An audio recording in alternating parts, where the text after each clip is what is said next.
जी, कल हमने orientation class में देख लिया था कि हमने क्या-क्या पढ़ना है। HTML, CSS, Bootstrap, Git and GitHub, Google Firebase, Netlify, search की होस्टिंग हो जाएगी और SCSS। तो पहली हमारी language HTML। HTML hyper text markup language है। ये एक मार्कअप लैंग्वेज है। ठीक है जी। दो तरह की लैंग्वेज होती है, एक मार्क डाउन लैंग्वेज होती है और एक मार्कअप लैंग्वेज होती है। मार्कअप लैंग्वेज जो वो इजी है, पढ़ने में आसान है। Introduction to HTML। What is HTML? HTML is the standard markup language for creating web pages. HTML stands for Hypertext Markup Language. HTML describes the structure of web pages using markup. HTML is not case sensitive. Case sensitive का मतलब होता है कि आप अपर case में लिख लें या लोअर केस में लिख लें। लाइक हमारे पास कुछ एलिमेंट्स H1 इस तरह लिखा हुआ आता है।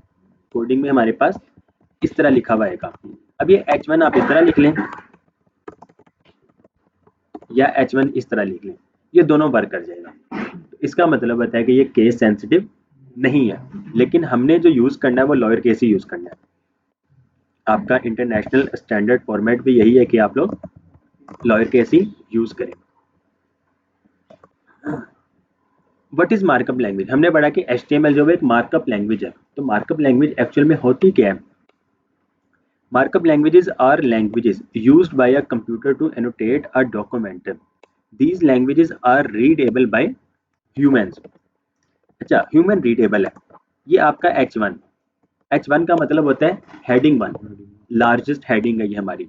उसी तरह आपके पास H2, H3, H4, H5, H6 तक जाती हैं। ठीक है, टोटल 6 हेडिंग्स है। H1 आपकी लार्जेस्ट हेडिंग है और H6 आपकी स्मॉलेस्ट हेडिंग है। उसके बाद P आपकी पैराग्राफ। अगर आपने टेक्स्ट को बोल्ड करना है तो B, इटैलिक करना है तो I और अंडरलाइन करना है तो U।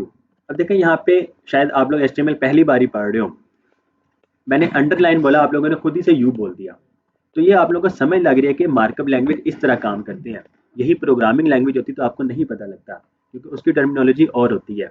वो अपनी ही कोई उसकी ज़ुबान होती है, अपनी ही दुनिया होती है, हमें लिखना पड़ता है और वो एग्जीक्यूट होता रहता है। लेकिन मार्कअप लैंग्वेज जो है वो पढ़ने में होता है कि ह्यूमन रीडेबल है। अब आपको पता लग जाएगा H1 का मतलब है लार्ज हेडिंग 1 है, H3 हेडिंग 3, H6 हेडिंग 6 है, P से पैराग्राफ हो गया, B से बोल्ड, I से इटैलिक, U से अंडरलाइन हो जाएगा।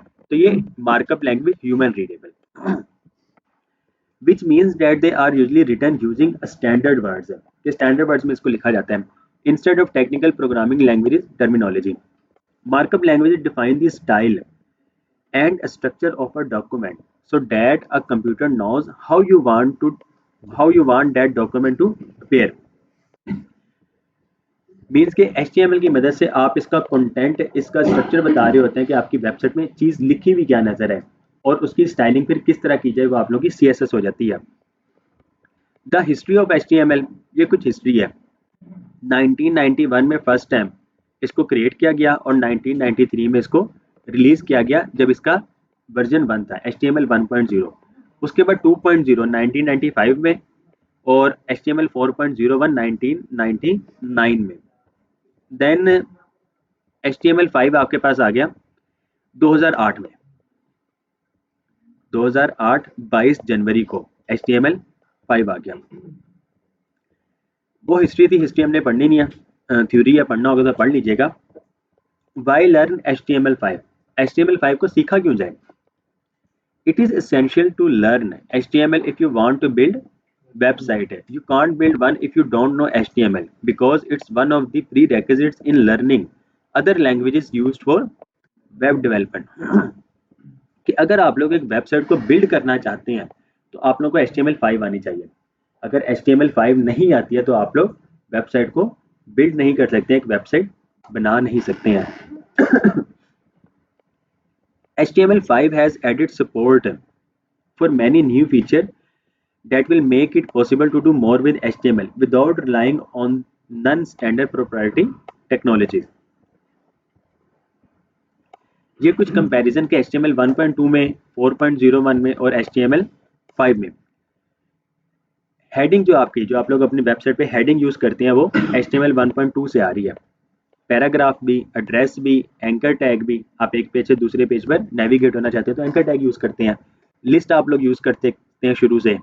इमेज, ये आप लोग के शुरू के ही फीचर हैं। HTML जब फर्स्ट टाइम रिलीज हुई तब से, उस टाइम उसमें टेबल नहीं था, आप लोग टेबल नहीं क्रिएट कर सकते थे और आप लोग स्टाइलिंग नहीं कर सकते थे। ठीक है जी, टेबल नहीं और स्टाइलिंग नहीं मीन्स के आप लोग CSS नहीं यूज कर सकते थे, आप लोग जावास्क्रिप्ट नहीं यूज कर सकते थे। तो तब क्या हुआ, आपके पास HTML 4.01 आ गया। 4.01 में क्या हुआ, टेबल भी आप लोगों के पास आ गया, स्टाइलिंग भी आ गई, स्क्रिप्ट भी आ गया। लेकिन उस टाइम ऑडियो नहीं आई, आप लोग ऑडियो नहीं यूज कर सकते थे, वीडियो नहीं यूज कर सकते थे और आप लोग कैनवस नहीं यूज कर सकते थे। कैनवा वेबसाइट आप लोगों ने सुना होगा, ठीक है। कैनवा वेबसाइट में डिजाइन वगैरह बनते हैं तो वो HTML 5 की मदद से बने हैं। अगर HTML 5 वेबसाइट ना होती तो कैनवा वेबसाइट ना होती। यूट्यूब आपकी वीडियो बेस्ड है, HTML 5 ना होती तो यूट्यूब ना होती। साउंड क्लाउड का आप लोगों ने सुना होगा वेबसाइट है, तो जिस भी वेबसाइट में ऑडियो चल रही है तो वो HTML 5 पे बेस्ड है। अगर HTML 5 ना आती तो आपकी वो वेबसाइट में ऑडियो नहीं चलती, वीडियो नहीं चलती और कैनवा नहीं वर्क कर रहा होता। एनिमेशंस, गेम्स और अदर इंटरैक्टिव फीचर जो जावास्क्रिप्ट को यूज कर रहे होते हैं। ये आपकी वेबसाइट का स्ट्रक्चर कुछ। हर वेबसाइट में, तकरीबन हर वेबसाइट में कह लें कोई 95% वेबसाइट है जिसमें आपका स्ट्रक्चर यही होता है। हेडर, मेन कंटेंट और फुटर। आपकी वेबसाइट में हेडर होता है, हेडर में क्या होता है, मल्टीपल नेविगेशन लिंक्स होते हैं कि आप एक पेज से दूसरे पेज पर नेविगेट हो सकते हैं। मेन कंटेंट होता है आपका जिसमें आपकी वेबसाइट का कंप्लीट कंटेंट आ रहा होता है। अगर आप लोग यहाँ पे जाएं और OLX, ये आपकी OLX वेबसाइट, इसमें देखें आपकी वेबसाइट का हेडर, ये हेडर है, आपके पास नेविगेशन लिंक्स आ रहे हैं, आप किसी भी पेज पर नेविगेट हो सकते हैं। यहाँ से लेकर हेडर के फौरन बाद से लेकर ये आपका मेन कंटेंट आ जाता है। ठीक है जी, यहाँ तक आपका मेन कंटेंट आ गया। उसके बाद आपके पास फुटर आ जाता है। फुटर में भी मजीद फिर ये कॉपीराइट वगैरह के सिंबल आ जाते हैं और कोई मोबाइल ऐप के लिंक्स वगैरह आ गए, मल्टीपल नेविगेशन लिंक्स वगैरह भी आ गए, तो ये आप लोग का फुटर कहलाता है। फिर तो आपकी वेबसाइट का स्ट्रक्चर जो बनता है वो फिर हेडर, हेडर के बाद मेन, मेन के बाद फुटर आ जाता है। टॉप पे हेडर, आपका ये कोड जो है ये टॉप टू बॉटम रीड हो रहा होता है। सबसे पहले हेडर आ जाएगा, फिर मेन आ जाएगा और फिर आपका फुटर आ जाएगा। जी क्लियर है ये?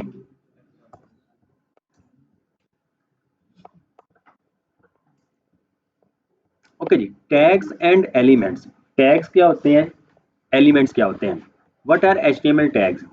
Tags are used to mark up the start of an HTML element and they are usually enclosed in angle brackets. HTML tags are element names surrounded by angle brackets. An example of a tag is H1. हमने H1 का देखा था कि largest heading होती है, ठीक है जी।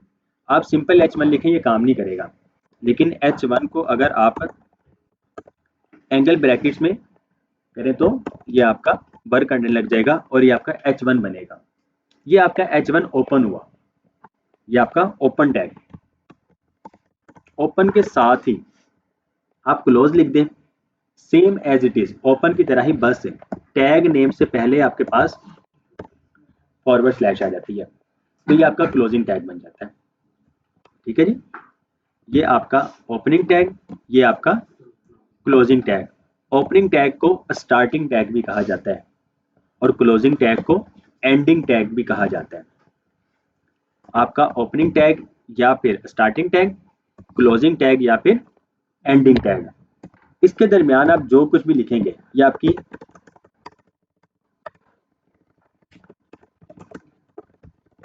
Main heading कह दें कि ये आपकी मेन हेडिंग होती है H1। इसके बाद इसकी अगर आपने सब हेडिंग बनानी है तो फिर आपके पास H2 आ जाएगा।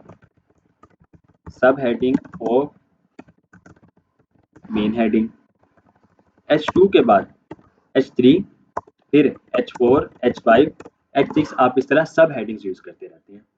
तो H6 के बाद कोई हेडिंग नहीं आती आपके पास, ठीक है। तो ये आपका ओपनिंग टैग, ये आपका क्लोजिंग टैग, और ये इन टैग्स के दरमियान जो आप लिखते हैं उसको कंटेंट कहा जाता है, ठीक है। तो आपका ओपनिंग टैग से लेकर क्लोजिंग टैग तक जो कुछ भी है ये आपका एक एलिमेंट बनता है, ठीक है।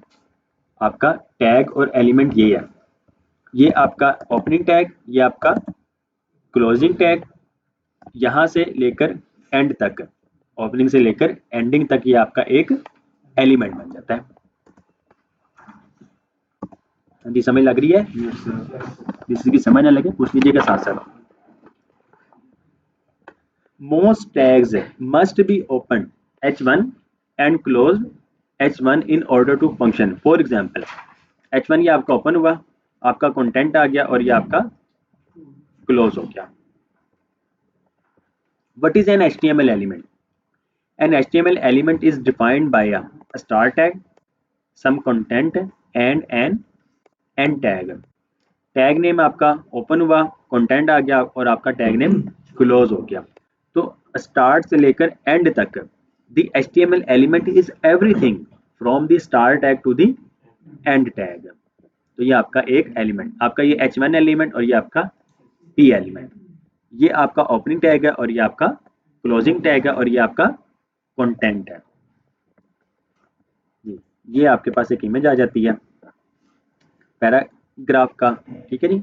ओपनिंग टैग, P आपका क्लोज हो रहा है, ये आपका कंटेंट हो गया, और ओपनिंग से लेकर एंडिंग तक ये आपका एलिमेंट बन गया।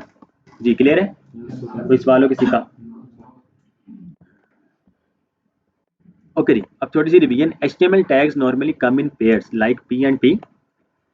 The first tag in a pair is called the opening tag or starting tag. The second tag is called the closing tag or ending tag. The closing tag is written like the opening tag but with the forward slash inserted before the tag name. The characters in the brackets indicates the tag's purpose. For example, in the tags above, the P stands for paragraph. HTML elements are the building blocks of HTML pages. HTML elements are represented by tags. Browsers do not display the HTML tags. Browser जो है HTML tags को display नहीं करते हैं, लेकिन उसको use करके render किया जाता है कंटेंट को। कि अगर आप लोगों ने H1 में कंटेंट लिखा है तो आपकी मेन हेडिंग बनेगी, H6 में लिखते हैं तो वो आपकी स्मॉल हेडिंग बनेगी, P यूज करते हैं तो पैराग्राफ बनेगी, B यूज कर लेते हैं तो वो उसको बोल्ड कर देगा, I करेंगे तो इटैलिक कर देगा, U करेंगे तो अंडरलाइन कर देगा। A very basic structure of a web page, ये एक बहुत ही बेसिक सा स्ट्रक्चर है इस वेब पेज का। आपकी फर्स्ट लाइन में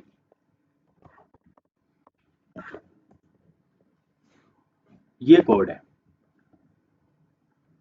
left angle bracket, explanation mark, doctype upper case में, स्पेस के साथ HTML आपका लोअर केस में आ गया, और लेफ्ट एंगल ब्रैकेट ये आपका राइट एंगल ब्रैकेट की मदद से ये क्लोज हो गया। केस सेंसिटिव नहीं है, आप लोग इसको लोअर केस में लिखना चाहें लिख सकते हैं, इसको अपर केस में लिखना चाहें लिख सकते हैं, लेकिन बेहतर ये है कि इस लाइन को आप इस फॉर्मेट में ही लिखें। ये लाइन क्या करती है, ये आपको बताती है कि ब्राउजर को बताती है कि ये HTML5 है। ब्राउजर को भी तो हमने बताना है, आपकी HTML की जितनी भी फाइल्स हैं, आपकी कोई टेक्स्ट फाइल होती है उसकी एक्सटेंशन क्या होती है, .txt, ऑडियो हो तो .mp3, वीडियो हो तो .mp4 हो गई, एक्सेल की अगर हो तो XLSX हो जाती है, डॉक्यूमेंट की हो .doc हो जाती है, उसी तरह HTML की हो तो .html होती है, ठीक है। तो जितनी भी HTML है अब तक सारों की .html ही रही है, तो लेकिन उसके अंदर हम इसको बताते हैं कि ये HTML की टाइप कौन सी है या कौन सा इसका वर्जन है। तो ये आप डॉक्यूमेंट की टाइप बता रहे हैं कि HTML ये 5 है। यही है ना कि आपका HTML4 जो था उसको बताने का तरीका और था, वो हम इस तरह नहीं लिखते थे, ये सिर्फ HTML5 में आया, तो वो ऑटोमेटिकली समझ जाता है कि इस कोड की मदद से ये HTML5 है। उसके बाद फौरन आपका HTML एलिमेंट आ जाता है। ये आपका ओपन हुआ और लास्ट में देखें आपका क्लोज हो रहा है। आपका जितना भी कोड है इस HTML के अंदर आएगा। ठीक है जी, HTML के अंदर आ गया। इस HTML एलिमेंट को रूट एलिमेंट भी कहा जाता है। इस HTML एलिमेंट को रूट एलिमेंट भी कहा जाता है और टॉप लेवल एलिमेंट भी कहा जाता है। इंटरव्यू में आपसे सवाल हो जाता है कि HTML का बताओ, HTML की फाइल में या HTML के कोड्स में रूट एलिमेंट कौन सा होता है, तो आप बताएंगे कि HTML एलिमेंट। वो आपसे ये भी सवाल कर लेता है कि टॉप लेवल एलिमेंट कौन सा होता है, तो फिर वो आप बताएंगे कि HTML। टॉप लेवल और रूट दोनों आपका HTML ही होता है। इसको दोनों ही कहा जाता है। जिस तरह ओपनिंग टैग को स्टार्टिंग टैग भी कहा जाता है, उसी तरह इसको रूट एलिमेंट भी और टॉप लेवल एलिमेंट भी। उसके फौरन बाद आपके पास हेड एलिमेंट, और हेड के फौरन बाद आपके पास बॉडी एलिमेंट। हेड के अंदर आपके पास टाइटल लाजमी आता है। इसके अलावा मजीद जब हम आगे बढ़ते जाएंगे तो आपके पास मजीद एलिमेंट्स आते रहेंगे। हेड के अंदर टाइटल एलिमेंट लाजमी है, और बॉडी के अंदर जो भी आपने अपनी वेबसाइट में दिखाना है, ये हेड हो रहा है। हमने अभी जो पढ़ा था एक हेडर, हेडर मेन और फुटर वो सेपरेट है। ठीक है जी, तो ये हेड में आप, इसमें आप जो कुछ भी लिखते हैं वो आपको नजर नहीं आता है, लेकिन जो आप बॉडी में लिखते हैं वो आपको ब्राउजर में नजर आता है। हाँ, अगर आप बॉडी भी खत्म कर दें, हेड भी खत्म कर दें, HTML भी खत्म कर दें, लिखेंगे तो तब भी काम आएगा, तब भी वो आपको नजर आएगा। लेकिन हमें पता है कि हम HTML कोड्स की मदद से, HTML की फाइल की मदद से अपनी वेबसाइट को स्ट्रक्चर करते हैं।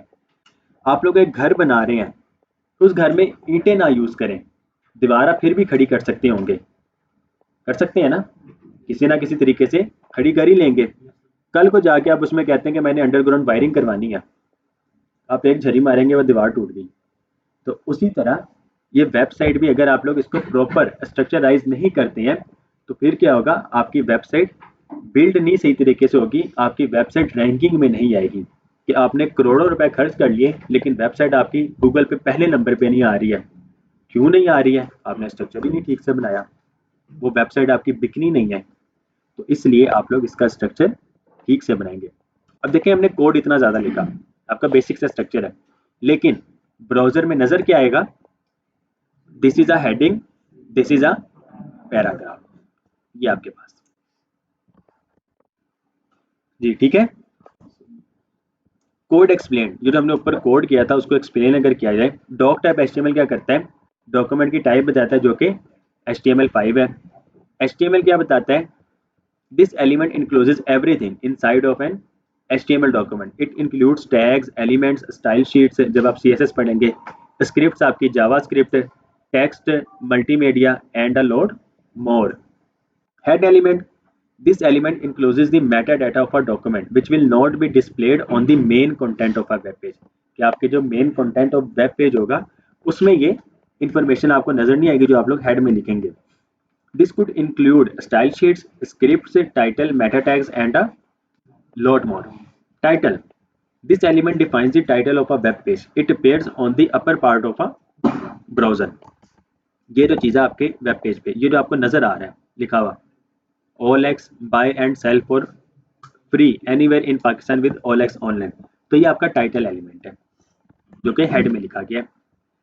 बॉडी, ये जितना भी कुछ है यहाँ से लेकर यहाँ तक, ये सारा का सारा आपका बॉडी में आ रहा है। H1 से लार्जेस्ट हेडिंग बनती है और P से पैराग्राफ बनता है। तो अब ये आपका स्ट्रक्चर कुछ इस तरह का।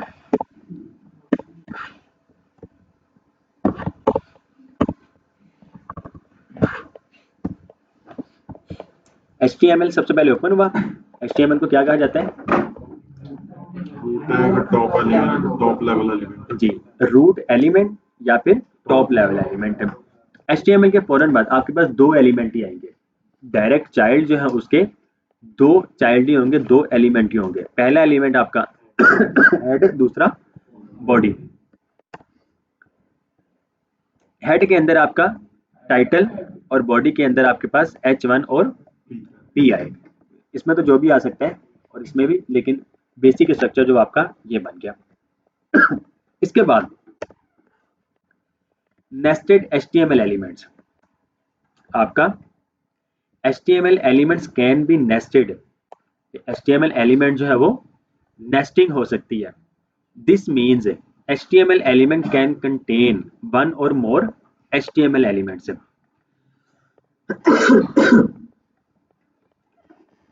कि HTML एलिमेंट जो वो एक से ज्यादा एलिमेंट्स को कंटेन कर सकता है। For you to better understand it, look at the example code below. आपका पैराग्राफ ओपन हुआ और एंड पे जाके क्लोज हो गया, उसके फौरन बाद आई एलिमेंट आ गया और उसके अंदर कंटेंट आ गया और ये आपका आई क्लोज हो गया। आपने तरतीब ऐसी रखनी है कि जो सबसे पहले ओपन हो रहा है वो सबसे एंड पे क्लोज होगा और जो उसके बाद ओपन होगा वो उससे पहले क्लोज होगा। ऐसा नहीं करना कि जो पहले ओपन हुआ है वही पहले क्लोज हो, जो बाद में ओपन हुआ उसको बाद में क्लोज किया गया, तो ये आपका एरर आ जाएगा, आपका स्ट्रक्चर नहीं ठीक बनेगा। तो ये अगर आप लिखते हैं इस तरह आई एलिमेंट की मदद से, तो ये दिस टेक्स्ट इज इटैलिकाइज्ड हो जाएगा। उसके बाद never skip the end tag, कि आपने एंड टैग को कभी भी स्किप नहीं करना है। अगर आप लोग स्किप कर देते हैं तो टेम्परेरी तौर पर, वक्ती तौर पर आपके ब्राउजर में शायद सही भी नजर आए, लेकिन कल को जाके जब आप बड़ी वेबसाइट पे काम करेंगे तो तब वो आपको एरर देगा, स्ट्रक्चर नहीं ठीक बनेगा और आप लोग सही से स्टाइलिंग नहीं कर सकते होंगे। Empty elements, empty elements are elements that do not have an element content and an end tag। कुछ ऐसे एलिमेंट्स जिसके दरमियान हम कंटेंट नहीं लिखते हैं, जैसे आपके पास ये तो डाटा आ गया कंटेंट वाला, आप पैराग्राफ लिखते हैं तो पैराग्राफ में भी कंटेंट आ गया। लेकिन अगर आप लोग अपनी वेबसाइट में इमेज यूज करते हैं तो इमेज में कोई कंटेंट तो नहीं आएगा, इमेज तो आपकी एज इट इज आपको नजर आ जाएगी। तो इमेज आप लोग सिर्फ इस तरह लिखेंगे और इसमें अगर आप लोग बता दें कि इमेज यूज कौन सी करनी है तो आपकी इमेज नजर आ जाएगी। अब ये जो टैग आपका, ये कौन सा टैग बना, ओपन टैग है, ठीक है जी। जिसके दरमियान कंटेंट ना हो तो उसका क्लोजिंग टैग नहीं होता, और जिसका क्लोजिंग टैग ना हो वो आपका एम्प्टी एलिमेंट कहलाता है, ठीक है। अभी आप लोग इसको यूज करें तो कर सकते हैं, लेकिन जब आप लोग रिएक्ट में जाएंगे तो फिर क्या होगा, अगर आप किसी को ओपन करते हैं उसको क्लोज करना लाजमी होता है। तो ये आपका ओपन तो हो रहा है, दरमियान में कंटेंट है नहीं, आप क्लोजिंग टैग यूज नहीं कर सकते हैं, लेकिन इसको क्लोज भी करना है। तो क्लोजिंग टैग आपका किस तरह बनता है, ये आपका क्लोजिंग टैग बनता है। क्लोजिंग टैग हम उसको क्लोज करते हैं जिसका ओपन टैग हो, कहीं जिसका ओपन टैग नहीं है उसका क्लोजिंग टैग नहीं बनता है। तो इसलिए अगर आपने इसको ही क्लोज करना है तो जहां पर टैग नेम खत्म होता है उसके बाद आप फॉरवर्ड स्लैश लगा दें तो ये ऑटोमेटिकली क्लोज हो जाएगा। ये आपका सेल्फ क्लोजिंग टैग कहलाता है कि इसने खुद को ही क्लोज कर लिया। हम इस तरह फिर क्लोज करेंगे, आपके एम्प्टी एलिमेंट्स जितने भी हैं जिनके दरमियान कंटेंट ना आ रहा हो, आप उसको फिर इस तरह सेल्फ क्लोज करेंगे। इस तरह का आप लोग DR यूज करते हैं इस तरह, इसमें आप इस तरह करेंगे तो ये आपका सेल्फ क्लोज हो जाएगा। आप लोग HR यूज करते हैं तो ये HR इस तरह हो जाएगा। अब इमेज के लिए हम IMG एलिमेंट यूज करते हैं, लाइन को ब्रेक करना हो, आप लोग चाहते हैं कि कंटेंट आपका नेक्स्ट लाइन में आ जाए तो BR यूज करेंगे। HR की मदद से हॉरिजॉन्टल लाइन आती है तो ये आपका HR एलिमेंट हो जाएगा। उसके बाद आप यूजर से वैल्यू लेना चाहते हैं, आप लोग फेसबुक यूज करते होंगे सारे, व्हाट्सएप यूज कर रहे हैं तो जाहिर सी बात है मैसेज कर रहे हैं, तो मैसेज आप लोग खुद टाइप करते हैं, वो आपका एक फील्ड होती है जहां पर आप टाइप कर रहे होते हैं, इनपुट फील्ड होती है। तो यूजर से इनपुट लेने के लिए इनपुट एलिमेंट होता है और ये भी आपका एम्प्टी एलिमेंट होता है और ये सेल्फ क्लोज किया जाता है इस तरह करके। ना डालें तब काम करेगा, लेकिन ये फिर आपका कोड पढ़ने में थोड़ी मुश्किल होती, प्यारा नहीं लगता है जी। अगर आप सिंपल HTML CSS जावास्क्रिप्ट की मदद से वेबसाइट बना रहे हैं फिर तो जरूरी नहीं है, लेकिन बेस्ट प्रैक्टिस है कि क्लोज कर लें। लेकिन जब हम रिएक्ट में जाएंगे, अल्लाह करे आप लोग भी जाएं, इसको मजीद कंटिन्यू करें, तो जब आप लोग रिएक्ट में करेंगे तो रिएक्ट में ये स्ट्रिक्ट होगा कि आपने क्लोज करना है, नहीं करेंगे तो एरर आएगा। तो इसलिए शुरू से ही प्रैक्टिस हो जाए तो ये बेहतर हो जाएगा आप लोगों के लिए भी। जी क्लियर है इतना? चले जी, फिर नेक्स्ट जो है हम HTML की फाइल इसके बाद क्रिएट करते हैं नमाज के बाद इंशाल्लाह। ओके जी, एम्प्टी एलिमेंट्स की बात हो रही थी कि empty elements are element that do not have an element content and an end tag. The BR tag defines the line break. अगर आप लोगों को लाइन ब्रेक चाहिए तो आप लोग बीआर एलिमेंट को यूज करते हैं।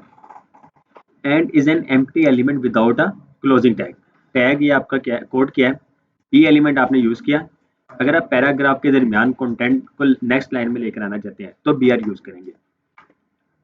और बीआर को देखें सेल्फ क्लोज भी किया जा रहा है। आउटपुट आपकी दिस इज अ, एक लाइन में आएगा और नेक्स्ट लाइन में paragraph with the line break. ये कुछ एम्प्टी एलिमेंट्स हैं।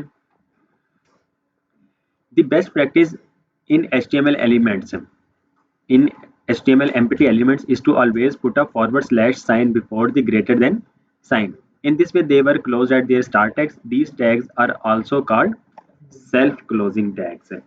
HTML is not case sensitive. HTML tags are not case sensitive. P means the same as P. H1 means the same as H1. We will always use lowercase tag names. क्या हम हमेशा lowercase tag name ही use करेंगे। Okay जी, creating first HTML page. अब हम आगे practical पे। Theory जितनी पढ़नी थी शायद एक दो टॉपिक और मजीद है इसके बाद, तो मेन तो हमारा प्रैक्टिकल ही है। थ्योरी आप लोगों की खत्म हो जाएगी और फिर हम प्रैक्टिकली पूरा कोर्स करेंगे। Where to write edit HTML, कि हम HTML को कहाँ पर लिखें और एडिट कहाँ पे करें। A simple text editor is all you need to learn HTML. Web pages can be created and modified by using professional HTML editors. However, for learning HTML, let's start with a simple text editor like Notepad. Windows में होता है text edit, macOS में होता है और text editor Linux में होता है। ये तीनों ऑपरेटिंग सिस्टम है। विंडोज हम यूज करते हैं, macOS मैकबुक वगैरह में एप्पल के उसमें होता है और लिनक्स आप लोग यूज कर सकते हैं। ओके जी, सबसे पहले हमने क्या किया, नोटपैड को ओपन किया, कुछ HTML लिखा, उसको सेव कर लिया। और आपने सेव करना किस नाम से है, index.html। ये आप लोग की मेन फाइल बनेगी हर वेबसाइट की। अगर आप लोग index.html फाइल नेम ये नहीं रखते हैं तो आप लोग की वेबसाइट नहीं चलेगी। ठीक है जी, आपके ब्राउजर जो है या सर्वर जो है वो index.html फाइल को गेट करते हैं सबसे पहले। अगर वो फाइल मौजूद होती है तो वेबसाइट चलती है, अदरवाइज नहीं चलती है। View the HTML page in your browser, आप लोग इसके बाद पेज को देख सकते हैं। चलिए अब आ जाए आप लोग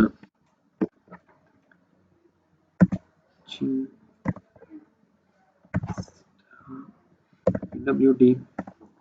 अच्छा जी, अब हर एक वेबसाइट के लिए आप लोग एक प्रोजेक्ट फोल्डर क्रिएट करते हैं, एक न्यू फोल्डर क्रिएट किया जाता है। आप लोग का सेक्शन बी है,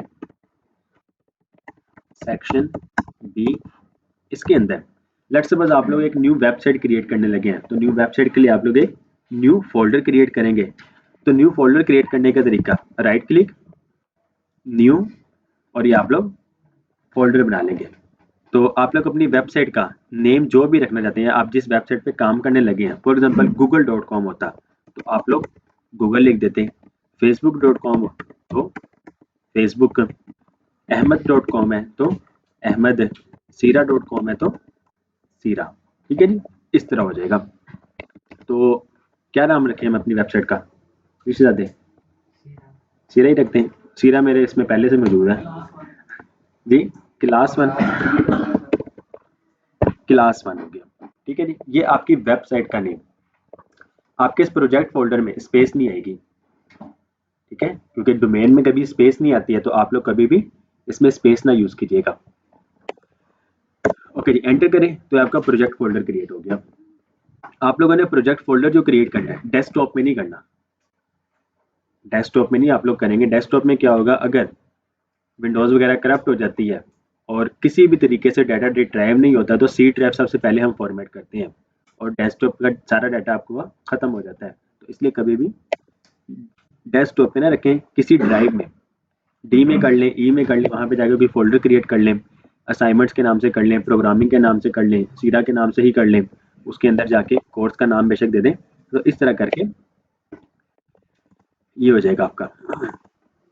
अच्छा जी, अब ये आप लोग क्लास 1 प्रोजेक्ट फोल्डर बन गया। अगर न्यू फोल्डर क्रिएट करना हो तो उसकी शॉर्टकट क्या होती है? Control shift and N. Control shift N. याद हो गया होगा ये तो, किस वजह से बोला? एमसीक्यूज आया था। ये आप लोगों का एक न्यू फोल्डर क्रिएट हो गया शॉर्टकट की मदद से, क्लास 2, और ये आप लोग का इस तरह आप लोग रख सकते हैं। तो डिलीट करें। अब क्लास 1, इसमें जाके हमारे वेबसाइट की मेन फाइल का नेम क्या होगा? index.html। तो .html के लिए न्यू में आप लोग एक टेक्स्ट डॉक्यूमेंट क्रिएट करेंगे। इसमें इस टाइम इसकी एक्सटेंशन क्या है? .txt। तो हमने इसको रखना है index.html। यस करें और देखें इसका आइकन चेंज हो गया। आप लोगों ने गलती क्या करनी है, यहाँ पे जाके शो में फाइल नेम एक्सटेंशंस नहीं होती है, आप लोगों ने न्यू फाइल क्रिएट करेंगे आप लोग टेक्स्ट डॉक्यूमेंट, और इसका आप लोग नाम रखेंगे index.html। ठीक है जी, इसको एंटर करेंगे। ये अभी भी टेक्स्ट डॉक्यूमेंट ही है क्योंकि आपने इसकी एक्सटेंशन को नहीं चेंज किया, आपको इसकी एक्सटेंशन नज़र ही नहीं आई थी। तो अगर एक्सटेंशन देखनी है तो यहाँ पे जाके इस टूल बार में जाके व्यू में और शो में जाके फाइल नेम एक्सटेंशंस, जो विंडोज़ 11 यूज़ कर रहे हैं, विंडोज़ 10 यूज़ करेंगे तो आपको यहाँ पे व्यू एक टैब नज़र आएगा, और इस जगह पे जाके तकरीबन फाइल नेम एक्सटेंशंस के साथ एक चेक बॉक्स बना होगा। तो उस टेक्स्ट बॉक्स को क्लिक करेंगे तो आपको एक्सटेंशन नज़र आ जाएगी। तो अब देखें इसमें index.html.txt लिखा हुआ नज़र आ रहा है। तो आप लोगों ने इसको रिमूव करना है, और इंडेक्स नाम रख नहीं सकते हम दोबारा से, इंडेक्स 1 करें तो ये आपका हो जाएगा इस तरह। ठीक है जी, क्योंकि इंडेक्स पहले से ही नाम है, आप लोग सेम नहीं रख सकते। अच्छा, अब इंडेक्स में लोअर केस में लिखना है। आप लोगों ने इंडेक्स को इस तरह लिखना है, ये चीज़ नहीं करनी, ये चीज़ नहीं करनी। ठीक है, लोअर केस में, फाइल का नेम भी लोअर केस में और एक्सटेंशन भी लोअर केस में आ जाएगी। आप लोग की ऑडियो फाइल अगर हो उसकी एक्सटेंशन क्या होती है? MP3। वीडियो की MP4 हो जाती है, और डॉक्यूमेंट कोई हो तो डॉक हो जाती है। उसी तरह HTML की आपकी HTML होती है, और जब आप लोग CSS में जाएंगे तो CSS हो गया। वो आप लोग की CSS बन जाएगी।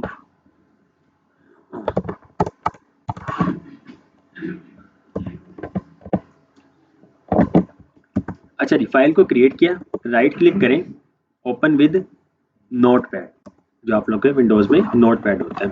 अभी बिल्कुल ब्लैंक है। तो फर्स्ट लाइन में क्या हमारे पास कोड होता है? Left angle bracket, explanation mark, doctype, HTML, और ये आपने क्लोज कर दिया। इससे ब्राउजर को पता लगेगा कि ये HTML फाइल है। उसके बाद HTML और HTML को क्या कहा जाता है? हाइपरटेक्स्ट मार्कअप लैंग्वेज, और ये आपका रूट एलिमेंट है और टॉप लेवल एलिमेंट है। HTML के फौरन बाद आपके पास दो एलिमेंट आएंगे, हेड, और हेड के बाद बॉडी। बॉडी में जो कुछ लिखेंगे वो ब्राउजर में नजर आएगा। तो आप इसको कहते हैं H1, दरम्यान में इसका कंटेंट आ जाएगा, वी आर लर्निंग HTML5, और हेड में आप लोग, अच्छा अभी हेड को हम ना करें, हमने इसको सेव कर लिया, कंट्रोल S की मदद से सेव हो जाता है, कंट्रोल S की मदद से सेव हो जाता है। index.html, इस पर क्लिक करें तो आपके पास देखें वही लिखा हुआ क्या, वी आर लर्निंग HTML5। इस जगह पे देखें, अगर आप लोगों को नजर आ रहा है index.html लिखा हुआ है, ठीक है, फाइल का नेम ही आ रहा है। आप लोगों ने इसको चेंज करना हो तो हेड में जाके टाइटल, और टाइटल में आप लोग लिख दें लेट्स सपोज ये होम पेज है आपका, Creating and ठीक है, ये आपका होम पेज है, तो आप होम डैश क्लास 1 इस तरह लिखते हैं, ठीक है जी। होम पेज भी हो गया आपका और आपके प्रोजेक्ट का नेम भी आ गया। सेव करें, यहाँ पे जाके पेज को रिफ्रेश करें, तो अभी index.html लिखा हुआ है, जैसे रिफ्रेश करेंगे तो आपका होम क्लास 1 लिखा हुआ आ गया जो हमने लिखा था जी। क्लियर है ये? ओके जी। उसके बाद अगर आपने दोबारा से H2 लिखना है, we are learning HTML5, H1 में भी वही लिख दिया, H2 में भी सेम कंटेंट लिख दिया, पेज को रिफ्रेश करें तो देखिए ये उससे स्मॉल हो गई। उसी तरह H3 करते इससे स्मॉल होती, H6 तक जाते तो सबसे स्मॉल हेडिंग आपको मिल जाती। ओके जी, अभी हम कर रहे थे नोट पैड पे सिंपल। अब आ जाते हैं टेक्स्ट एडिटर मजीद। टेक्स्ट एडिटर्स या फिर IDE, integrated development environment. Editing HTML code can be done without any specific tools. In fact, if you have a simple text editor, you are good to go. However, just because you can do something doesn't mean it is the best way to do it. And that applies to web development as well. If you use proper tools for your work, not only will you make things easier for yourself, but you will also step it up on the quality level. An IDE, Integrated Development Environment, is a software application that provides comprehensive facilities to computer programmers for software development. An IDE normally consists of at least a source code editor, build automation tools, and a debugger. In a text editor, creating HTML files is free. You don't need to download expensive applications to do so. Look at the list of below for some free apps you could use to create edit HTML files. तो ये कुछ free हैं जो बहुत ही बेहतरीन है। Notepad text editor, ये आप लोगों के बेसिक्स से हो गए। विंडोज़ में और मैक ओएस में, लिनक्स में नोटपैड प्लस प्लस आ जाता है। उसके बाद visual studio code, VS code, ये माइक्रोसॉफ्ट का है और इस टाइम दुनिया का नंबर 1 IDE जा रहा है, तो हमने भी इसको ही यूज़ करना है। फ्री भी है और सबसे बेहतरीन भी है VS कोड।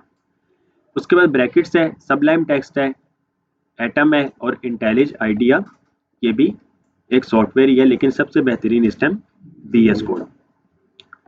तो HTML का basic, all the HTML documents must start with the document type declaration. Doc type HTML, the HTML document itself begins with HTML and ends with HTML. The visible part of the HTML document is between body and body. Code. What is doc type? The doc type declaration represents the document type and helps browser to display web pages correctly. It must only appear once. कि हमेशा सिर्फ एक बार ही आएगा आपके पूरे web page पे। एक बारी डॉक टाइप HTML है, एक बारी HTML है, एक बारी हेड है और एक बारी बॉडी है। ये कभी भी रिपीट नहीं होगा, हमेशा एक बार ही आएगा। The doctype declaration is not case sensitive, ये केस सेंसिटिव नहीं है लेकिन बेहतर तरीका यही है कि इस तरह ही लिखा जाए। The doctype declaration for the HTML5 is doctype HTML। Attributes, attribute से पहले हम VS कोड में आ जाते हैं। VS कोड के लिए आपके पास सिंपल VS कोड लिखें गूगल पे, ये पहली वेबसाइट। आप लोगों ने ओरिएंटेशन क्लास में देखा था कि आप लोगों ने कौन कौन सी लैंग्वेज को पढ़ना है, HTML, CSS, जावास्क्रिप्ट, तो मीन्स के वो एडवांस्ड है ना। अगर डिज़ाइनिंग की हद तक जाए तो HTML CSS, डेवलपमेंट में चले जाए तो जावास्क्रिप्ट। अब ये सॉफ्टवेयर भी जो है वो देखें, HTML CSS programming languages use हुई हुई है। HTML और CSS की मदद से डिजाइनिंग होगी, जावास्क्रिप्ट और टाइपस्क्रिप्ट ये आप लोग की डेवलपमेंट होगी। सिर्फ सॉफ्टवेयर डेवलपमेंट क्यों किया है, क्योंकि ये सॉफ्टवेयर है इसलिए C# यूज होगी। अगर ये वेब ऐप ही रहती तो आपकी HTML CSS जावास्क्रिप्ट की मदद से ये पॉसिबल था काम। ओके जी, इसकी वेबसाइट पर गए, डाउनलोड फॉर विंडोज, इस पर क्लिक करेंगे आपका ये सॉफ्टवेयर डाउनलोड हो जाएगा। डाउनलोड करें तो ये thanks for downloading VS code, और ये डाउनलोड आपका VS कोड 88.3 MB का। जब ये डाउनलोड हो जाएगा, जिस तरह आप लोग गेम्स को इंस्टॉल करते रहे हैं उसी तरह यह सॉफ्टवेयर भी सिंपल इंस्टॉल हो जाएगा, कोई भी एप्लीकेशन जिस तरह इंस्टॉल होती है। जब इंस्टॉल हो जाएगी तो आपके पास इंस्टॉलेशन के वक्त एक ऑप्शन आएगा, उस ऑप्शन को आपने चेक करना होता है। तो उसका ट्यूटोरियल बना हुआ वो देख लीजिएगा, इसमें पहले से इंस्टॉल्ड है। अच्छा, शो मोर ऑप्शन में विंडोज 11 में जब आप इंस्टॉल कर लेंगे आपके पास यहाँ पे ऑप्शन आना चाहिए ओपन विद कोड का। आपको आज ट्यूटोरियल मिलेगा, उसको देख कर ही इंस्टॉल कीजिएगा। अगर आप उसको देखे बगैर इंस्टॉल कर लेंगे आपके पास ये ऑप्शन नहीं आएगा। ठीक है जी, ओपन विद कोड करें। अच्छा, आप हमने पहले क्या किया था, राइट क्लिक करके इससे ओपन किया था नोटपैड पे। अब आप लोगों ने क्या करना है, इस फाइल पे नहीं क्लिक करना, आप लोगों ने कहीं पे भी ब्लैंक स्पेस पे जाके राइट क्लिक करना है और ओपन विद कोड, इस पूरे प्रोजेक्ट फोल्डर को ओपन करना है वीएस कोड में। ओपन विद कोड करें, ये आपके पास वीएस कोड ये सॉफ्टवेयर है। आपके पूरे करियर में ये वाला सॉफ्टवेयर एडिटर यूज हो जाएगा, कोई और एडिटर यूज करने की जरूरत ही नहीं है, ये इतना पावरफुल बन चुका है। अच्छा, अब देखें आपके पास जो फाइल मौजूद थी वो यहाँ पर आ गई, index.html। जी, नजर आ रहा है क्लियर पीछे वालों को? इसमें फर्क देखें और इसमें देखें, आपको डेफिनेटली फील हो रहा है कि कोड पढ़ना आसान किसमें हो रहा है। इसमें सेम कलरिंग, पता नहीं लग रहा है कि कोड क्या है कंटेंट क्या है, और इसमें पता लग रहा है कि कोड कौन सा है और कंटेंट कौन सा है, कलर्स डिफरेंट है। एक तो ये चीज़, एक दूसरी चीज़ ये कि आप लोग जैसे राइट क्लिक करके फॉर्मेट डॉक्यूमेंट करते हैं, इसकी शॉर्टकट की है shift plus alt plus F. इसको जैसे फॉर्मेट करें, ये डॉक्यूमेंट फॉर्मेट हो गया। आपको पता लग रहा है कि HTML रूट एलिमेंट बन गया, हेड के अंदर टाइटल है और बॉडी के अंदर इस टाइम 2 एलिमेंट है। मीन्स कि उसके चाइल्ड बनते रहते हैं और आपको स्पेसिंग नजर आती रहती है और पता लगता है कि कौन सा एलिमेंट किसका चाइल्ड है या कौन उसका पेरेंट है। इसको सेव करें।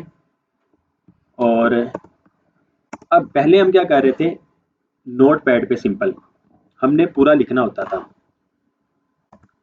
लिखते किस तरह थे, आप H1 ओपन किया, H1 को क्लोज किया। ठीक है जी, अब हमने क्या करना है, सिंपल VS कोड की मदद से H3 लिखे, एंटर करें तो आपके पास वो एलिमेंट आ जाएगा पूरा। ओपनिंग टैग भी क्लोजिंग टैग भी, इस पे आप लोग save we are learning HTML5 copy करें, H4 H5 और ये आपके पास H6 आ गया। टोटल आपके पास H6। सेव करें,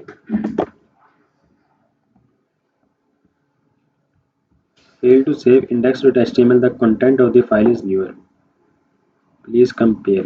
अच्छा, हमने इसको भी ओपन किया हुआ है, इसको बंद कर दें क्योंकि हमने इसको सेव कर लिया था। ओवरराइट करें तो ये हो जाएगा। अब इसको आप लोग ब्राउज़र पे जाएं, यहाँ से जाके पेज को रिफ्रेश कर लें, या फिर हम डेस्कटॉप को रिफ्रेश किस तरह करते हैं, डेस्कटॉप में जाके F5 से करते हैं, F5 से करें रिफ्रेश। उसी तरह ब्राउज़र पे जाएं, यहाँ पे भी F5 प्रेस करें तो ये रिफ्रेश हो जाता है। एक तरीका ये, एक तरीका यहाँ पे जो बटन आ रहा है इस पर क्लिक करने से, एक तरीका होता है control plus R, control plus R करें तो रीलोड हो जाता है। तो ये आपके पास H1 2 3 4 5 एंड 6 पैराग्राफ लिखना है तो paragraph, this is a paragraph, this is an other paragraph. आप लोग जब बड़ी वेबसाइट लिखनी होंगे तो उसमें कंटेंट लिखने की बजाय कि बार बार आप कंटेंट लिखे, इतना ज़्यादा सिंपल P एलिमेंट, इसमें आप लोग लोरेम लिखें, LOREM, तो ये एंटर करें तो ये आपको डमी डाटा प्रोवाइड कर देता है। इसको डमी कंटेंट कहा जाता है। Alt plus shift plus F press करें तो आपके पास ये ऑटोमेटिकली फॉर्मेट हो जाता है। सेव करें, पेज को रिफ्रेश करें तो ये आपके पास this is a paragraph, this is another paragraph, और ये आपके पास वो डमी डाटा आ गया। आप इन पैराग्राफ्स के दरमियान जितनी मर्जी स्पेसिंग ऐड कर लें, इससे इफेक्ट नहीं पड़ेगा। सेव करें, इसने सेम वैसे ही रहना है। अगर आपको लाइन ब्रेक चाहिए तो आप लोग BR इस तरह लिखेंगे तो ये काम करेगा, इस तरह करेंगे तो तब भी सेम काम करेगा। बस ये है कि आप लोगों की बेस्ट प्रैक्टिस हो जाएगी कि आप इसको क्लोज करते रहें, साथ साथ सेव करें। तो पेज को रिफ्रेश करें तो ये देखें नेक्स्ट लाइन में आ गया। अच्छा, बार बार पेज को रिफ्रेश किया जा रहा है, आप इवन के एक टेक्स्ट भी चेंज करें, एक कैरेक्टर भी चेंज करें, पेज को रिफ्रेश करना पड़ता है। VS कोड हमें क्या प्रोवाइड कर रहा है, एक एक्सटेंशन होती है, जिस तरह क्रोम की एक्सटेंशन होती है। इस जगह पे जाके एक्सटेंशन, यहाँ पे जाके आप लोग लाइव सर्वर, ये डेवलपर इसका रिट्विक डे, इसको इंस्टॉल कर लेंगे। इसको इंस्टॉल करने के बाद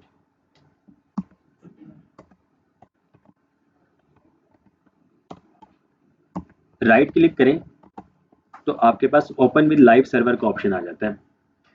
ठीक है जी, या फिर आपके पास शॉर्टकट की भी है Alt+L+O, ठीक है, ये प्रेस करेंगे तब भी हो जाएगा।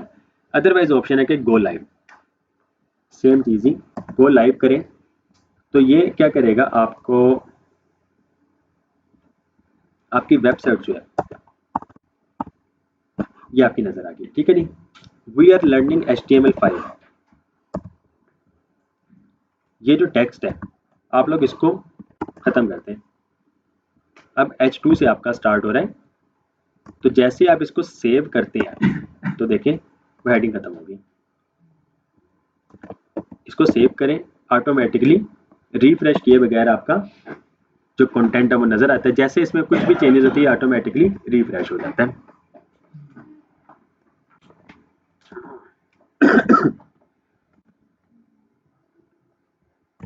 जी क्लियर है? Yes, yes.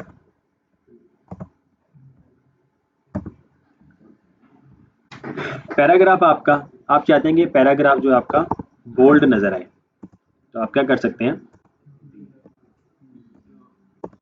जितना भी कंटेंट है इसको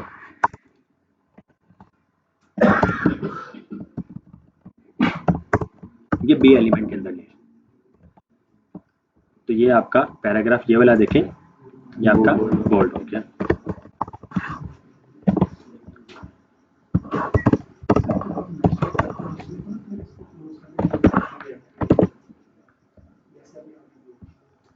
बोल्ड को, बोल्ड तो क्लोज हो रहा है ना, ये देखें, सेल्फ क्लोज कर सकते हैं आप, करना भी चाहिए जी, सेल्फ क्लोज कर लीजिएगा। जी जी, नेस्टिंग हो जाए किसी जी, इसी लाइन के एंड पे आपने जिस कंटेंट को बोल्ड करना है वो कंटेंट इस एलिमेंट के अंदर आएगा।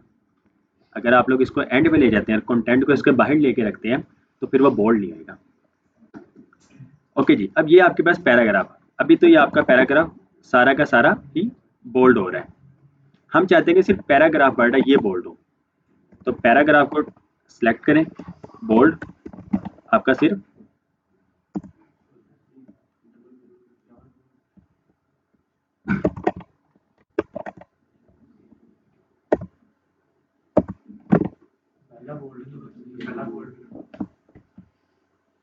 अच्छा, ये उसके अंदर ही हम कर रहे हैं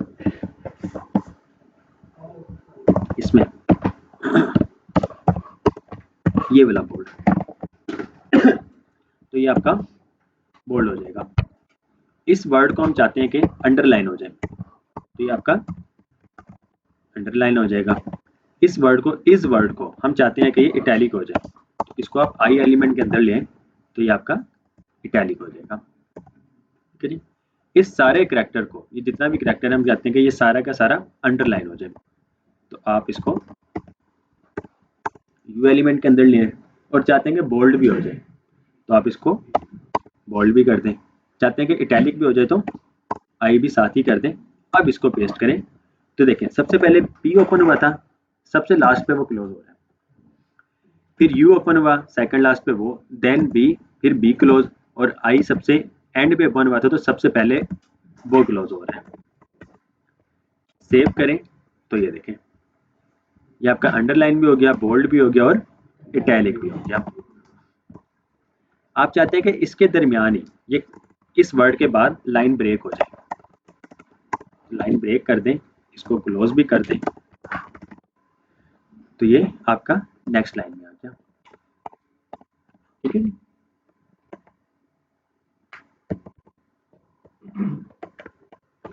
अच्छा जी, अब एट्रीब्यूट्स। आपके पास पी एलिमेंट पैरा 1 और पी एलिमेंट पैरा 2। सेव करें और ये आपके पास पैरा 1 और पैरा 2 लिखा हुआ आ रहा है। आपने इस पे कर्सर, आप इस पे कर्सर लेके जा रहे हैं, कोई इफेक्ट नहीं पड़ रहा। इस पे कर्सर लेके जा रहे हैं तो अभी कोई इफेक्ट नहीं पड़ रहा। एट्रीब्यूट आपका हमेशा स्टार्टिंग टैग में आता है, क्लोजिंग टैग में नहीं आता। इस जगह पर आप टाइटल एक एट्रीब्यूट है, इक्वल साइन के बाद ये आपकी इसमें वैल्यू आ जाती है। टाइटल में लिख दें this is a title, save करें। अब पैरा 2 पे कर्सर लेके गए, कुछ भी नहीं हुआ। पैरा 1 पे कर्सर लेके गए तो आपको ये टाइटल लिखा हुआ नजर आ रहा है, एक टूल टिप बन जाता है, तो ये चीज़ आपको नजर आती है। तो बेसिकली ये टाइटल बस दिखाने का मकसद attribute. The HTML attributes are used to provide more information to an HTML element. HTML attributes only appear at start tags.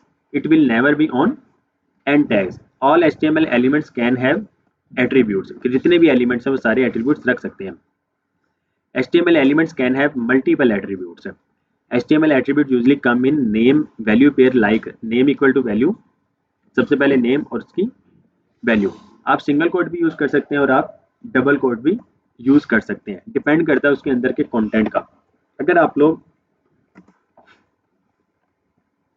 Double quotation है, जहां पर आप लिखें आई एम अ टाइटल, तो ये काम करेगा। हमने इसके अंदर सिंगल कोट को यूज किया, ठीक है जी। अगर आप बाहर भी सिंगल कोट यूज करें तो इसने क्या समझा, यहां से लेकर यहां तक ये क्लोज हो गया और उसके बाद ये अब आपको नजर नहीं आएगा। डबल कोटेशन में सिंगल कोटेशन, सिंगल कोटेशन। हाँ जी, डबल कोटेशन के अंदर सिंगल यूज कर सकते हैं, सिंगल के अंदर आप लोग डबल कर सकते हैं। अब इस जगह पर आप अगर इस तरह यूज करते तो ये काम कर जाता, या फिर आप लोग टाइटल यहाँ पे ओपन हुआ, यहाँ पे क्लोज हो गया, जिस तरह करते हैं तो ये भी वर्क करेगा। उसी तरह आपके पास एंकर टैग। एंकर टैग होता है जब आप एक पेज से दूसरे पेज पर नेविगेट करने के लिए यूज करते हैं।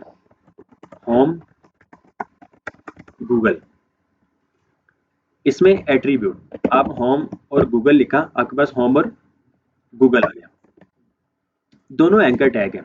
हम इसको कैसे बताएंगे कि इसके क्लिक होने पे इस पेज पर जाए, तो वो फिर आप href एक एट्रीब्यूट है, href एट्रीब्यूट, इसमें आप बताते हैं कि ये होम पेज किस पे जाए, या लेट सपोज लॉगिन का पेज है, आपने लॉगिन पे क्लिक किया तो ये लॉगिन के पेज पे जाए, तो लॉगिन डॉट HTML, ये लॉगिन का पेज आपके प्रोजेक्ट फोल्डर में मौजूद होगा, तो उस पर नेविगेट हो जाएगा। गूगल पे अगर जाना चाहते हैं आप href https google.com, सेव करें तो ये देखें लॉगिन का भी पेज नहीं बना है, तो लॉगिन पे जाएगा नहीं, और गूगल पे जाएंगे तो ये आपको गूगल की वेबसाइट पे लेके चला जाएगा। इसमें बस अब डिफरेंस जो दिखाना है वो ये है कि बाकी एंकर टैग आप लोग आगे पढ़ेंगे डेप्थ में। ये लिंक आपका विदाउट HTTPS आ रहा है, विदाउट www आ रहा है, ठीक है, क्योंकि ये आपके अपने प्रोजेक्ट फोल्डर में फाइल मौजूद है। ये google.com है, ये आपकी अपनी वेबसाइट या आपके प्रोजेक्ट फोल्डर में फाइल नहीं है, ये ऑलरेडी कहीं पे कोई एक्सटर्नल वेबसाइट बनी हुई है। अगर आपने एक्सटर्नल वेबसाइट को लिंक करना हो तो इस तरह करते हैं, अपनी ही वेबसाइट के पेजेस को करना हो तो आप लोग इस तरह कर रहे होते हैं। तो दो तरह के URL होते हैं, रिलेटिव URL, एब्सोल्यूट URL। तो सिर्फ ये बताने के लिए आपको ये चीज़ दिखाई गई। Absolute URL links to an external website that is hosted on another server. Relative URL जो आपके अपने ही वेबसाइट के लिंक्स हो। तो सिर्फ एक टॉपिक रह गया, वो पढ़ लेते हैं, ये ना हो कि आप लोगों के ऊपर से गुजरता रहे। कोई मसला नहीं, पढ़ लें आगे। अच्छा फिर ठीक है, मैं कहा ये ना हो कि ऊपर से जाती है चीज़ें। बोर तो नहीं हो रहे? किसी को नींद आ रही हो? हाँ जी, पीछे वाले शहजादे, आप शहजादे क्लियर है? अच्छा, आप ठीक है? आप सर पे हाथ रखा हुआ है, मैं कहा कोडिंग ज़्यादा तो नहीं आने लगी?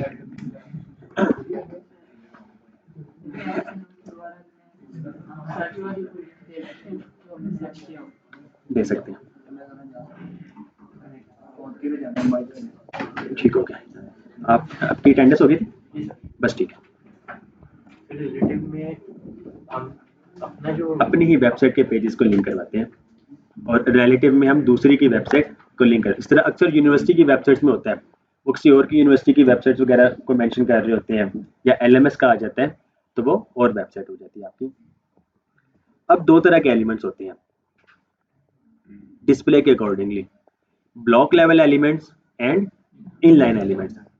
ऐसे एलिमेंट्स जो 100% विथ लें, मीन्स के यहाँ पे आप देखें, आपके पास ये वर्ड पैरा 1 लिखा हुआ है, तो ये आपका एलिमेंट कौन सा था? पी था, ठीक है जी, पैराग्राफ। तो ये ब्लॉक लेवल एलिमेंट है। यहाँ पर आप लोग आए और इस जगह पे पी एलिमेंट 1, पी एलिमेंट 2 हमने लिख दिया, ठीक है जी। उसी के साथ आप लोग स्पैन एलिमेंट 1 और स्पैन एलिमेंट 2 हमने लिख दिया। सेव करें। कोड में भी देखें हमने बिल्कुल एक लाइन में लिखा साथ ही, लेकिन इसकी आउटपुट जो बनेगी ये देखें, ये आपका पहला पैराग्राफ, ये आपका सेकंड पैराग्राफ, ये आपका फर्स्ट स्पैन और ये आपका सेकंड स्पैन। तो दिखाने का मकसद ये कि पैराग्राफ जो वो ब्लॉक लेवल एलिमेंट है। ऐसे एलिमेंट जो 100% विड्थ लेते हैं स्क्रीन की, उसमें बेशक आप एक कैरेक्टर लिखें, बेशक आप एक से ज़्यादा लिखें, उसने 100% विड्थ ही लेनी है। और empty elements, sorry inline elements, refer ही हो रहा है कि इनलाइन एक ही लाइन में, तो ये उतनी ही विड्थ लेते हैं जितना इसमें कंटेंट मौजूद हो। तो इसमें इतना कंटेंट था, इसने इतनी विड्थ ली। आप कंटेंट को इंक्रीज कर दें, इस तरह कर दें, सेव करें, तो ये देखें कि उतनी ही विड्थ लेगा जितनी इसमें इसको रिक्वायर्ड होती है स्पेस है। तो ये डिफरेंस है ब्लॉक लेवल और इनलाइन में। A block level of element is any element that starts a new line and uses the full width of the page or container. For example, H1P और div। H1 heading 1, P paragraph, div से मुराद है division. आप लोग sections को divide कर रहे होते हैं। लाइक अगर आप लोग OLX की वेबसाइट पे हमारी नज़र पड़े, ये OLX आपका ये जो एक एड्स वाला बार नज़र आ रहा है, ये एक डिव है। डिव के अंदर इमेज यूज़ की गई है। फिर ये फ्रेश रिकमेंडेशन, ये आपका एक डिव है। उसके बाद इनके वैसे ही वेबसाइट ख़त्म हो जाती है, तो मीन्स कि ये दो आप लोग के डिवीजन हुई हुए सेक्शंस डिवाइड किए गए हैं। अक्सर वेबसाइट्स है, या फिर आप लोग सीरा की वेबसाइट पर आए, फिर जब तक लोड होती है तो मैं दिखाता हूँ सेक्शंस को डिवाइड किस तरह कहते हैं, डिवीजन की जाती है।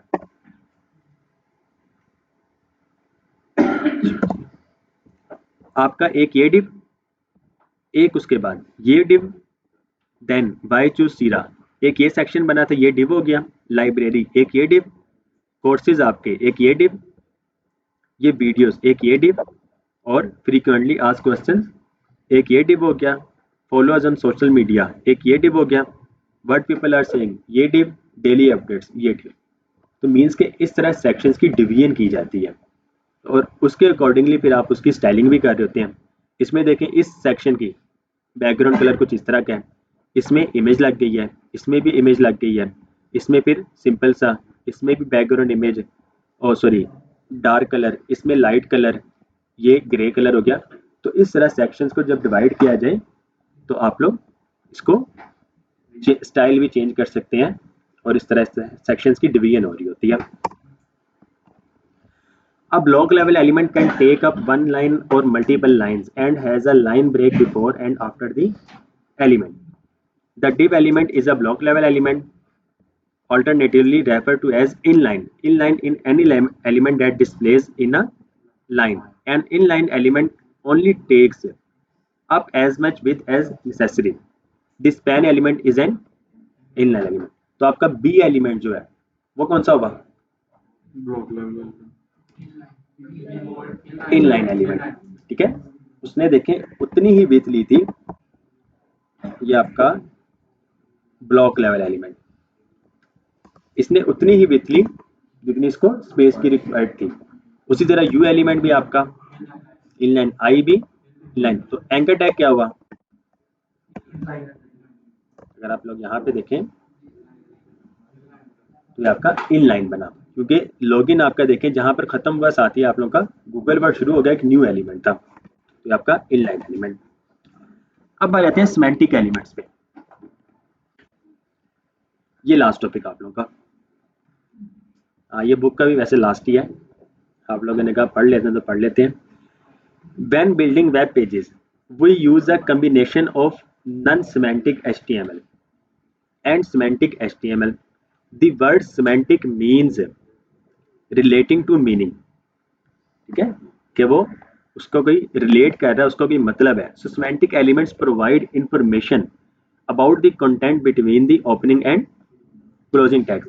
By using semantic HTML, we select HTML elements based on their meaning, not on how they are presented. Elements such as div and span are not semantic elements since they provide no context as to what is inside of those tags. क्या आप div sections को divide कर रहे हैं लेकिन उससे ये नहीं पता लग रहा कि उस section के अंदर क्या चीज़ आएगी।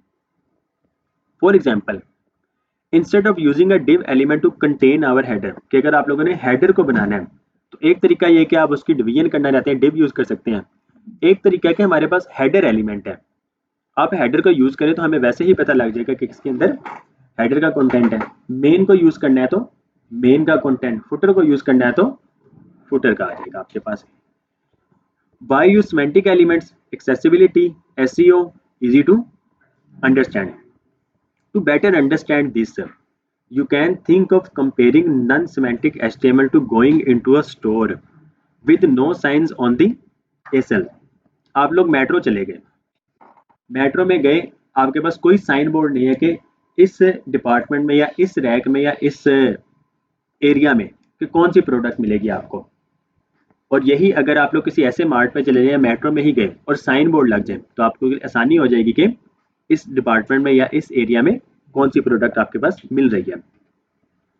Since the ASLs are not labeled, you don't know what products are in those ASLs. However, stores that do have signs for each ASL make it a lot easier to find the items you need, just like semantic HTML. Many websites contain HTML code like div id header, div id nav, div id main, div id footer to indicate header navigation, main content and footer. इसका structure बस एक बार देख लें। ये body के फौरन बाद आपका हेडर आता है, हेडर के फौरन बाद मेन आता है और मेन के फौरन बाद फुटर आता है। फुटर के अंदर पैराग्राफ ले लें और आप लोग अगर इसका फुटर देखें OLX का, लास्ट पे जाके आपको ये कॉपीराइट का सिंबल नजर आता है।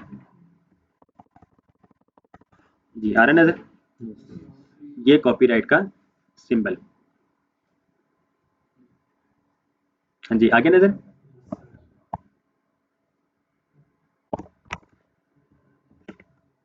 तो आप लोग अगर अपनी वेबसाइट पे copyright 2002 to all rights reserve ये लिख देते हैं, सेव करें, अपनी वेबसाइट पर आए तो आपको, अच्छा जी ये ऊपर ही ये copyright 2002 to all rights reserve लिखा हुआ है।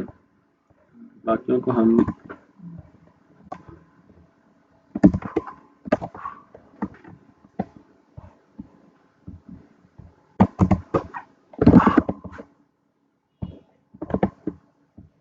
ये आपका copyright 2002 to all rights reserve, लेकिन हम चाहते हैं कि कॉपीराइट का वो सिंबल है, तो फिर आप क्या कर सकते हैं, कॉपीराइट की जगह एंड कॉपी सेमीकोलन सेव करें तो आपके पास ये कॉपीराइट का सिंबल।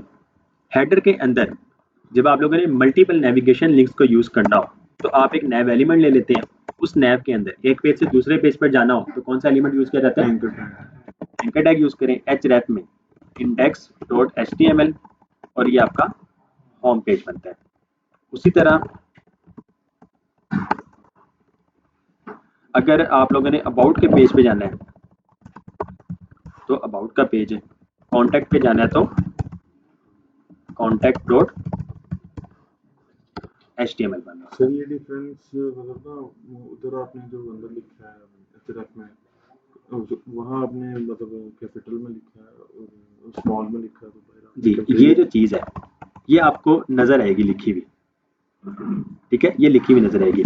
इस पे क्लिक करने पे पीछे आपने किस पेज को इस तरह लिंक किया है, ये एक्चुअल में ये पेजेस है .html हो गया ना।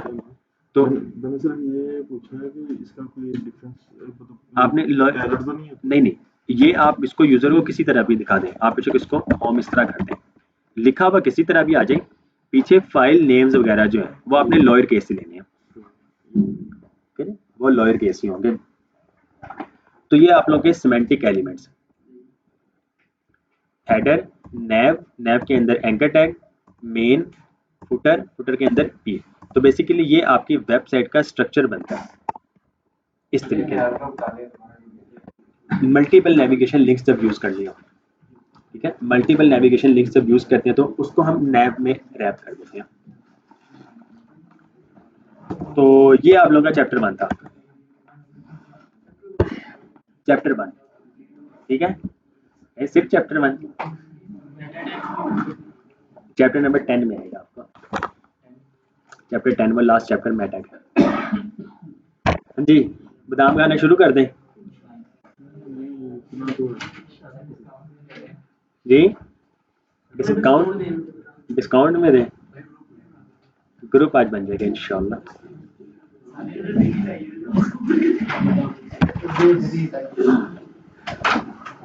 हाँ जी, बस तो नहीं हो गई आप शहजादे? हाँ जी, आपकी आंखों में दर्द हो रहा है? अच्छा वैसे हाँ जी, आप बताएं, समझ लग रही है, क्लियर है? आप लोग को ना आज असाइनमेंट मिल जाएगी, ठीक है, इसकी असाइनमेंट मिलेगी और नेक्स्ट क्लास से पहले नेक्स्ट क्लास अब डेफिनेटली आप लोग की सैटरडे को होगी। सैटरडे से पहले आप लोगों ने असाइनमेंट को सबमिट करवाना है। सैटरडे से पहले का मतलब फ्राइडे नहीं होगा, थर्सडे होगा, ठीक है, थर्सडे को रात 10 बजे तक आप लोग असाइनमेंट को सबमिट करवाएंगे जी। उसका मैं बता देता हूँ, आप लोग की जो वेबसाइट होगी वो आप लोग डिप्लाई करेंगे।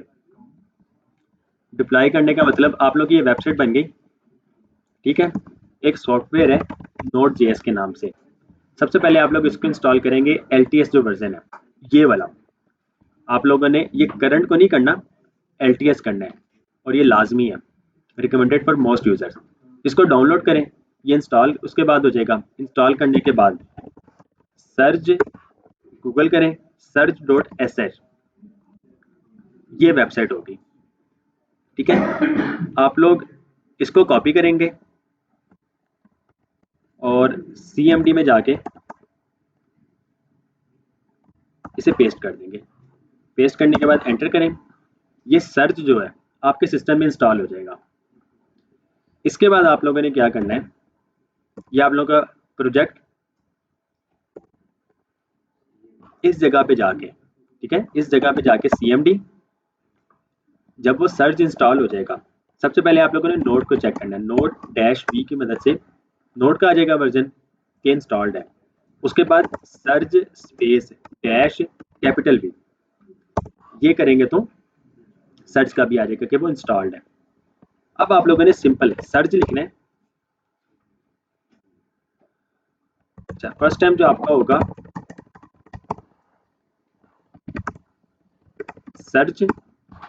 सर्च के बाद आप लोग अपनी ईमेल देंगे। आप लोगों ने ईमेल को प्रोवाइड किया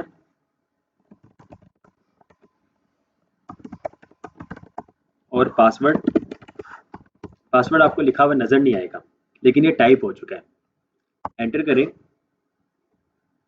अगर पासवर्ड ठीक दे दिया है तो ये आप लोगों का लॉगिन हो गया।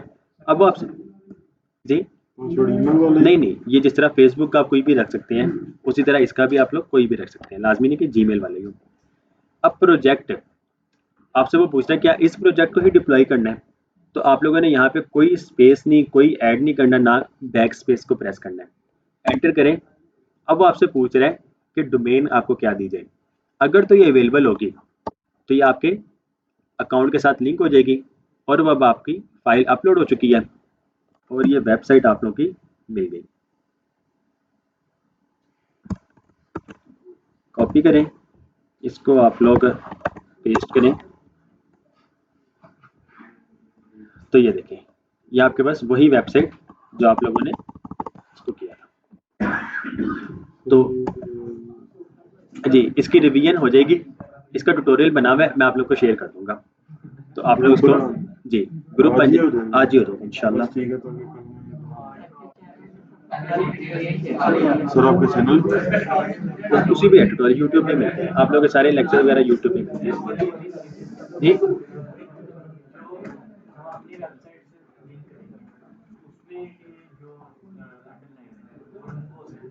हम किसी की भी कर सकते हैं, बेशक एक्सटर्नल हो या बेशक अपनी हो, बस सीएसएस की मदद से सारी चीजें पॉसिबल है। आप लोग के माइंड में जो सी चीजें आ रही है ना वेबसाइट के रिलेटेड वो सारी पॉसिबल है, ठीक है। आप लोग HTML CSS जावास्क्रिप्ट की मदद से गेम बनाना चाहें गेम भी बना सकते हैं। मीन्स के माइंड में जो चीज़ आ रही है ना वो पॉसिबल है, लेकिन डिज़ाइनिंग की हद तक है क्योंकि ये डिज़ाइन में आ जाता है, ये CSS हो जाएगा। उसके बाद एडवांस लेवल की चीज़ें सारी जावास्क्रिप्ट की मदद से पॉसिबल होंगी। गेम बनती है जावास्क्रिप्ट से? बनती है जो मैं तो बनती है उससे नहीं, सिर्फ उससे नहीं और भी बनती है जी। ये यही हाँ जी, ये मिल के आपको फ्री की मिल गई, आप लोग असाइनमेंट के तौर पर ही करना है जी, मिल जाएगा। इसका ये है आप लोग का, अगर आप लोग यूट्यूब पे जाएं /c/Ahmed27 यही है, तो ये इसमें आपका URL। हाँ वो कहते हैं ना सब्सक्राइब कर दें, शेयर कर दें, कमेंट कर दें, वो अल्लाह का शुक्र कभी नहीं कहा। तो जिसको चाहिए होता है वो खुद ही कर लेता है, ना भी करे हमारा क्या। 8.45 की सब्सक्राइबर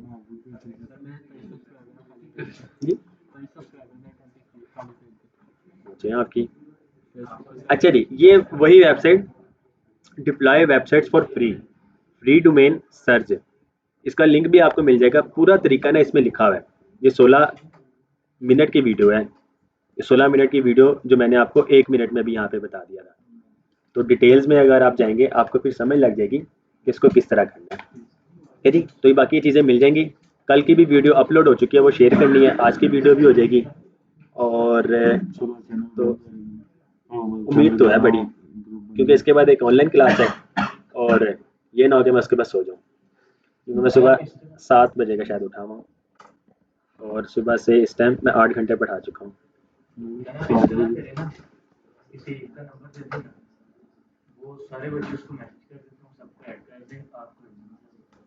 नहीं वो तो हो जाएगा, ग्रुप में एक कर देता हूँ, ग्रुप का लिंक अगर शेयर कर दिया ना वो फिर बहुत ज़्यादा शेयर हो जाता है, उसमें फिर इस क्लास के स्टूडेंट्स नहीं रहेंगे, बहुत ज़्यादा आ जाते हैं, फिर हमें समझ नहीं लगती।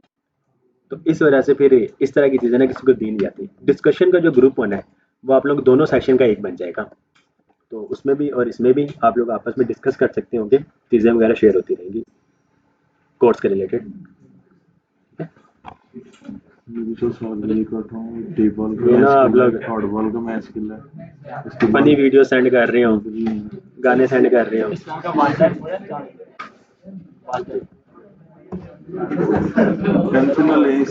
हाँ जी, थक गए?